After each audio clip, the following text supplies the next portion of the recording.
So, you know, sometimes, so when I was in school, my whole idea or my whole, you know, focus was on to get like a nice job. That's very normal because, you know, once you go to school, your whole focus is to get great grades. And the reason why you want to get great grades is that so you can get into a very, very nice university, a prestigious university that could, like, you know, supplement more on your education, and then you can get like a, you know, like a nice job, like a nice RSPs, retirement, stuff like that. So once you're done from school, you go into university and you're like, okay, you know what, now we made it.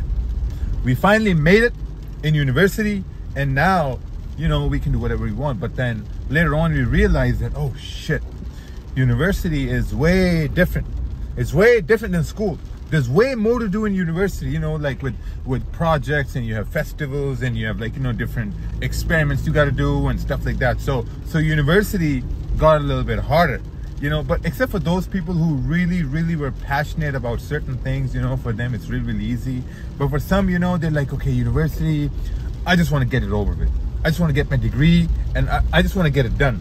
Whether it was pressure from your parents or society, pressure to have a degree and have some sort of, like, you know, secondary or higher education. But after university, you're like, okay, you know what? After university is done, I'm going to go and get myself a job. And that's what happens, right? After university is done, you get your GPAs, you see GPAs, and you then go along job hunting. You go along job hunting and you look for jobs, you give your resumes, and a lot of companies, they want experience, right? So a lot of companies say, hey, yeah, so you need at least like a 3-year experience or like a 4-year experience. And you're like, oh shit, man. Shit, I just graduated. Where am I supposed to get 3-year experience or 4-year experience? I just graduated.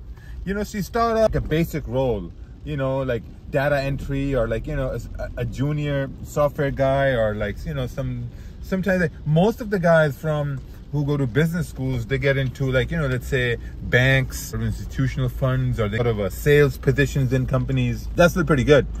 But then there are those outliers who are like, no, we don't want a job. We don't want to work for somebody. We want to be our own boss. That's what they say. You know, but at the same time, I think once you do get a job, there are two parts of getting a job, right? Number one, there are people, so took a little break to go to the gym, and we continue the rant. Okay, so we're done from the gym now. Okay, so basically there's certain people who are perfectly fine with, you know, going through a job, like maybe making 80,000 a year or 100,000 a year, or maybe you're the kind of person who is the first one in your family to land something so prestigious of a job that you're like, okay, this is what I finally dreamed of, where I can make consistent income, I can buy a home, get mortgage, you know, pay my taxes and all that stuff, you know, perfectly fine, perfectly fine. Then there's some people out there who are not content, who are not satisfied with their situation. I know guys who are making 150,000 a year and they're still not satisfied. They're like, hey, Raja, man, like, is this what I really want to do? Is this what life boils down to? Now, don't get me wrong. Sometimes doing the same thing over and over again, it gets monotonous. It gets boring. There's no excitement. The only excitement you're going to get is going to be a vacation you're going to get once a year. And you're going to be like, oh man, I wish I could really extend this vacation. Now, again, don't get me wrong. Some people are perfectly fine with that. They live perfectly happy lives. But there are people who are still not satisfied. They're not satisfied waking up, going to your job, taking a lunch break on time, taking a mini 15 break on time, coming home from work, eat, sleep, repeat, weekends, maybe catch up on some work, do some work around the house, and, you know, that's about it.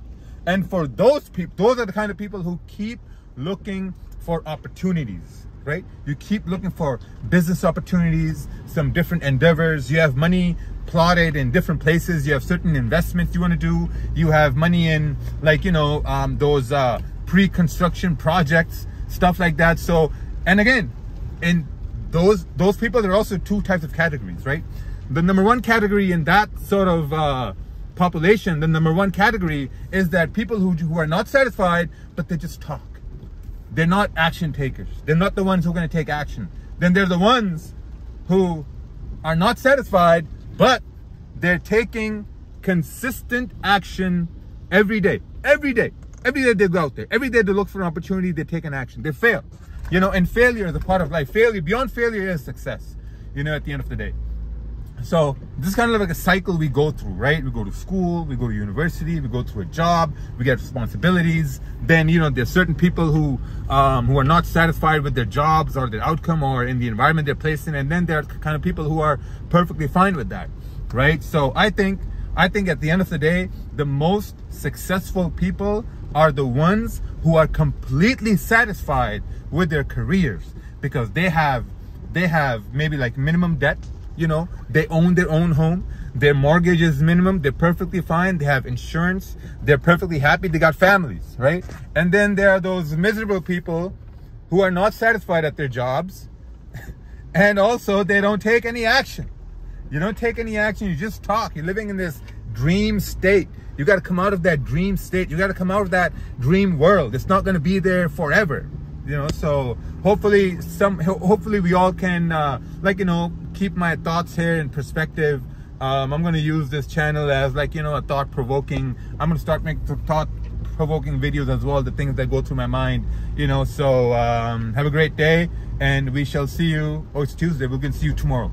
Is it Tuesday? I'm not sure, but we're going to see you whenever we see you.